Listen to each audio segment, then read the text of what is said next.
मैंने ये देखा है कि आजकल के बच्चों को याद तो बहुत करते हैं लेकिन भूल जाता है।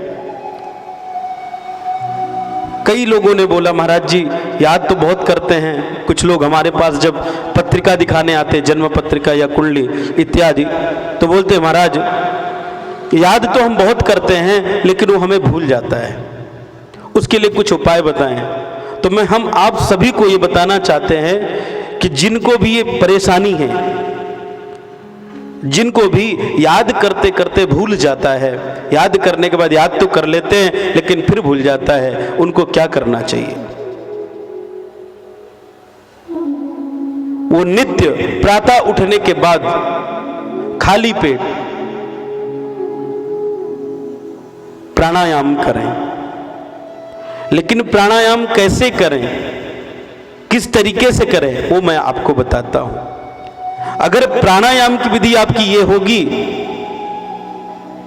तो आप जितनी भी चीजें याद करते हैं आपको जल्दी भूलेगा नहीं। उसे कैसे करना, किस प्रकार से करना, इस चीज को आप ध्यान रखें। इसके पहले जिनको भी गायत्री का मंत्र नहीं आता वो सब लोग गायत्री मंत्र याद करें, और जब गायत्री मंत्र याद हो जाए तो प्राणायाम करें। प्राणायाम करते समय जब हम एक नाक के छिद्र से श्वास खींचते हैं तो खींचते हुए श्वास के एक श्वास के रंध्र से जब हम श्वास खींचे नाक से, तब हम गायत्री मंत्र का स्मरण करें।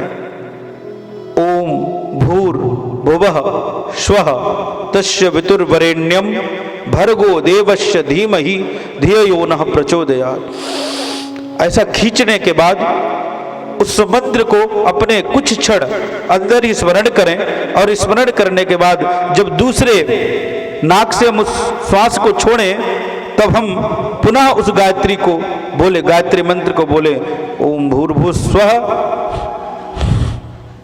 मतलब ये मंत्र को बोलते ही बोलते हमको मनसा मंत्र बोलना है और दूसरे नाक से उस श्वास को छोड़ना है।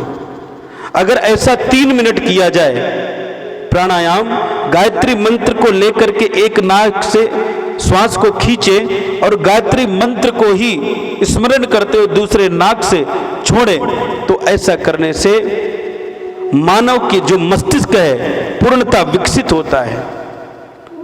उसे छोटी छोटी चीजें जल्दी भूलता नहीं है।